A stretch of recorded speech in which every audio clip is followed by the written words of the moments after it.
और अगली खबर में, जहां पर बस्तर क्षेत्र में नामांकन भरने का अंतिम दिन कल है, जहां पर 28 मार्च को नामांकन पत्रों की समीक्षा 30 मार्च तक की जाएगी और उम्मीदवार वापस अपना नामांकन 30 मार्च तक ले सकेंगे। बता दें आपको इस वक्त की खास और अहम खबर, जहां पर 30 मार्च तक उम्मीदवार अपना नामांकन वापस ले सकते हैं। बस्तर क्षेत्र में नामांकन भरने का आज कल अंतिम दिन होगा। बता दें आपको,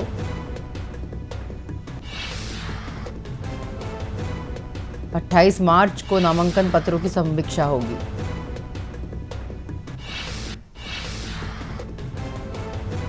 इस वक्त की खबर छत्तीसगढ़ के बस्तर से, जहां पर नामांकन पत्रों की बात हम आपको बता रहे हैं। 28 मार्च नामांकन पत्र भरने का अंतिम दिन। माफ कीजिए, 28 मार्च को नामांकन पत्रों की समीक्षा की जाएगी और 30 मार्च को उम्मीदवार अपना नामांकन वापस ले सकते हैं।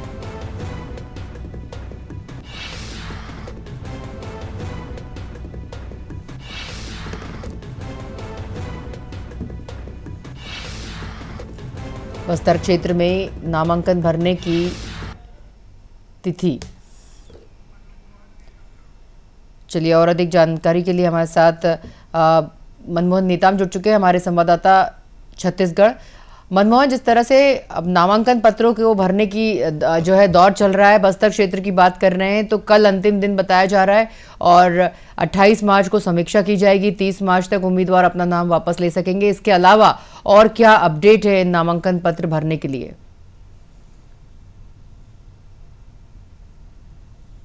जी मनमोहन। बिल्कुल, देखिए सरिता, छत्तीसगढ़ के बस्तर में प्रथम चरण का मतदान संपन्न होगा और प्रथम चरण का जो मतदान है वो 19 अप्रैल को बस्तर लोकसभा सीट में संपन्न होना है। प्रथम चरण के मतदान के लिए नामांकन की अंतिम तिथि कल है, यानी कल तक जो नामांकन भरने का जो सिलसिला है, जो तिथि है वो कल तक की है।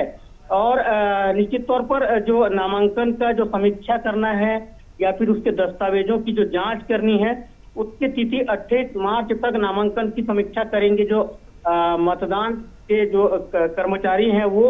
और इसके साथ साथ 30 मार्च तक उम्मीदवार अपने नाम वापस ले सकेंगे। प्रथम चरण का मतदान बस्तर में इसीलिए संपन्न हो रहा है क्योंकि नक्सल प्रभावित क्षेत्रों की श्रेणी में बस्तर आता है और छत्तीसगढ़ का बस्तर लोकसभा सीट एक ऐसा सीट है जहां पर सिर्फ पहले चरण का मतदान संपन्न होगा। पूरे छत्तीसगढ़ भर, प्रदेश भर की बात करूं तो निश्चित तौर पर नामांकन भरने की जो अंतिम तिथि है वह कल तक अंतिम है और इसको लेकर जो दोनों राजनीतिक पार्टी हैं वो नामांकन भरने के लिए कहीं ना कहीं जो उनमें नामांकन की प्रक्रिया भरने के लिए वो दस्तावेजों का तैयार कर रहे हैं और अपनी एक तरीके से कहना चाहिए सनिशा की अपना जो कार्यकर्ताओं को एकत्रित कर भीड़ जुटाने का प्रयास कर रहे हैं। क्योंकि अभी बस्तर लोकसभा सीट से कांग्रेस की बात करूं तो कांग्रेस में कांग्रेस के जो दिग्गज नेता हैं, पूर्व मंत्री हैं, कवासी लखमा को कांग्रेस पार्टी ने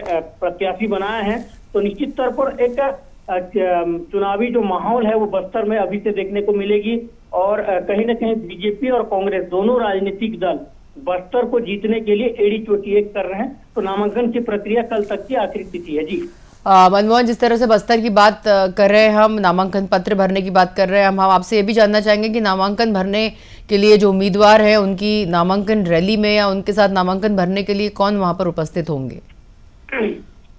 बिल्कुल, देखिए दोनों राजनीतिक पार्टी की बात करूं, कांग्रेस की बात करूं या फिर बीजेपी की बात करूं, कांग्रेस पार्टी में फिलहाल जो कवासी लखमा है वो कल नामांकन भरने की बात सामने आ रही है और इस पूरे नामांकन की प्रक्रिया में कांग्रेस के जो बड़े चेहरे में जो पीसीसी के चीफ हैं दीपक बैज, हालांकि उन्हें टिकट नहीं दी गई बस्तर से, वो वहां पर मौजूद रह सकते हैं और इसके साथ साथ पूर्व मुख्यमंत्री मौजूद रह सकते हैं।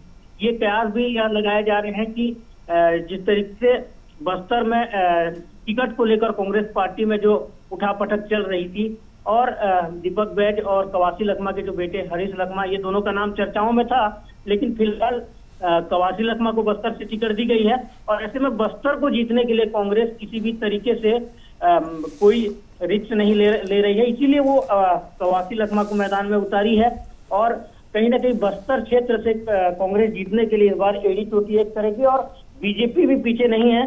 बीजेपी से महेश कश्यप को बीजेपी ने उम्मीदवार बनाया है बस्तर से, तो निश्चित तौर पर काफी चुनौतियां हैं दोनों राजनीतिक पार्टी के लिए। जी मनमोहन, महेश कश्यप का कितना मतलब वर्चस्व है बस्तर सीट पर? अगर उनको टिकट दिया है तो कुछ सोच समझ के दिया होगा। अगर आपसे जानना चाहेंगे महेश कश्यप के बारे में, तो क्या राजनीति में कितनी पकड़ रखते हैं और उस बस्तर क्षेत्र में कितनी पकड़ रखते हैं कवासी लखमा के कंपैरिजन में?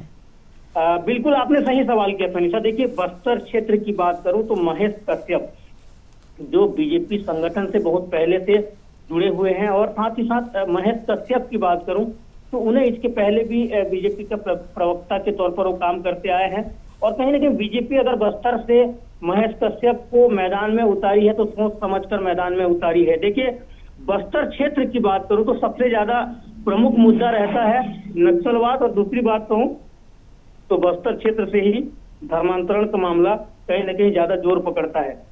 महेश कश्यप एक ऐसा नाम है जो धर्मांतरण के विरोध में लगातार बस्तर क्षेत्र में अपनी आवाज बुलंद करते आए हैं, और धर्मांतरण को रोकने के लिए उन्होंने कई तरह का जो आंदोलन है वो किया है। आदिवासी समाज से आते हैं और आदिवासी समाज में महेश कश्यप की एक अच्छी पकड़ है। हालांकि बीजेपी में भी महेश कश्यप को प्रत्याशी बनाए जाने के बाद विरोधाभास का स्वर देखा जा रहा था, लेकिन बीजेपी एक ऐसी पार्टी है तनिषा जो अपने प्रत्याशियों को मैदान में उतारने के बाद कार्यकर्ताओं में संतुलन बना लेती है, कार्यकर्ताओं को संतुष्ट कर लेती है। महेश कश्यप कोई बड़ा नाम नहीं है, लेकिन बस्तर क्षेत्र में उनकी अच्छी पकड़, समाज में आदिवासी समाज में अच्छी पकड़, और साथ ही साथ संगठन के लिए बहुत सारे काम किए महेश कश्यप ने। और महेश कश्यप को हमने अभी भी बताया कि धर्मांतरण के मामले में महेश कश्यप उस क्षेत्र में आदिवासियों के पक्ष में एक बड़ा काम किए हैं और बड़ी योगदान उनकी रही है। तो ऐसे में बीजेपी ने महेश कश्यप को मैदान में उतारकर कहीं ना कहीं आदिवासी समाज को साधने का प्रयास किया। जी निश्चित रूप से मनमोहन, बहुत शुक्रिया इस खबर पर जुड़ने के लिए। बता दें कि जैसे कि हमारे संवाददाता मनमोहन ने बताया कि महेश कश्यप ने धर्मांतरण का मुद्दा काफी उठाया। बस्तर क्षेत्र में उनकी पकड़ बताई जा रही है। धर्मांतरण के मुद्दे को लेकर वे काफी सालों से काम करते आए हैं। और अगर हम कवासी लखमा की बात करें तो वे भी वहां से कांग्रेस के प्रत्याशी हैं। देखने वाली बात होगी कि दोनों प्रत्याशियों का नामांकन जो है अब होने वाला है, और अब उम्मीदवार अपना नामांकन भरेंगे। उसके बाद उसकी समीक्षा की जाएगी, जिसके बाद उम्मीदवार अपना नामांकन वापस भी ले सकते हैं।